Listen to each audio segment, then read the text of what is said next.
tem que ser literal? Né? Por que tem que ser um reino político? Por que Jesus tem que reinar durante 1000 anos nessa terra?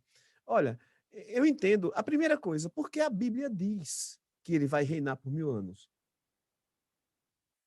Isso não tem o que discutir. Saulo disse em Apocalipse capítulo 20, se você ler do versículo 1 até o 7, você vai ver 6 vezes a palavra 1000. Em algumas versões eu já vi 7 vezes a palavra 1000 anos. Né? O texto está muito claro, mas não só por isso.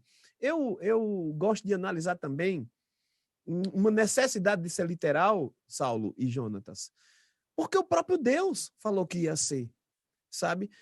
Eu vi alguém comentar na live aí, no chat, eu não estou com ela aqui agora, mas foi o pastor Anderson, né? Ele falou, Anderson Macedo, ele falou sobre a literalidade da profecia. O próprio Jesus Cristo cumpriu literalmente o que foi prometido, o que foi profetizado. E a gente vê uma resposta que eu dou para quem perguntar, por que tem que ser literal? A minha resposta mais simples é, porque Deus não mente, porque Deus cumpre a sua promessa. Olha só, a gente vai lá em Gênesis, capítulo 22, versículo 15 a 19, a gente vê Deus falando que jurou pelo próprio nome a respeito da aliança que ele fez com Abraão. Ele jurou pelo próprio nome.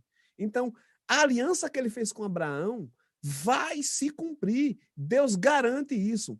É tanto que quando a gente vai lá para Êxodo e vê Moisés ali, com o povo de Israel que estava cativo no Egito, Deus lembra da aliança que ele fez com Abraão. E é por isso que ele liberta o povo do Egito. Então Deus não esquece do que ele promete. Sabe? Quando a gente vê Davi, Deus fez uma aliança com Davi. E na aliança com Davi estava exatamente a descendência de Davi. Um descendente que reinaria. E isso se cumpriu. Jesus Cristo, lá em Mateus, no capítulo 1, versículo 1, fala: Jesus Cristo é o filho de Davi, é o filho de Abraão. Ele é um cumprimento de profecia. Tudo que a profecia falou a respeito da vinda do Messias se cumpriu literalmente. Tudo a respeito de Jesus Cristo, como Saulo já externou aí, aconteceu literalmente. É interessante que o livro de Mateus fala muito disso, para que se cumprisse, para que se cumprisse, para que se cumprisse. A gente não vê nada alegórico, a gente vê a profecia se cumprindo. Da mesma forma, o reino milenar, ele é necessário que aconteça.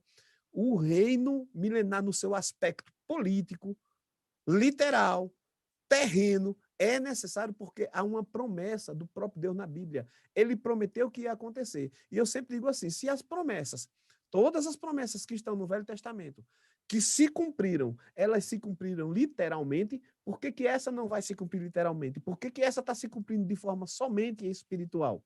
Né? E a gente vai ter muitos argumentos. Aqui para a live, eu deixo esses que eu acho que são suficientes para a gente dizer, sim, o reino é literal. O reino é literal porque Deus não mente, o reino literal é literal porque Deus cumpre sua palavra, o reino é literal porque nós temos evidência de cumprimentos de profecias ou cumprimento da palavra de Deus de forma literal. Da mesma forma, o reino milenar é uma promessa. Cristo vai reinar sobre essa terra. A gente vê textos na Bíblia falando de reinos, reino na terra. 2 Samuel, capítulo 7, versículo 10, fala de um lugar para Israel, na aliança davídica.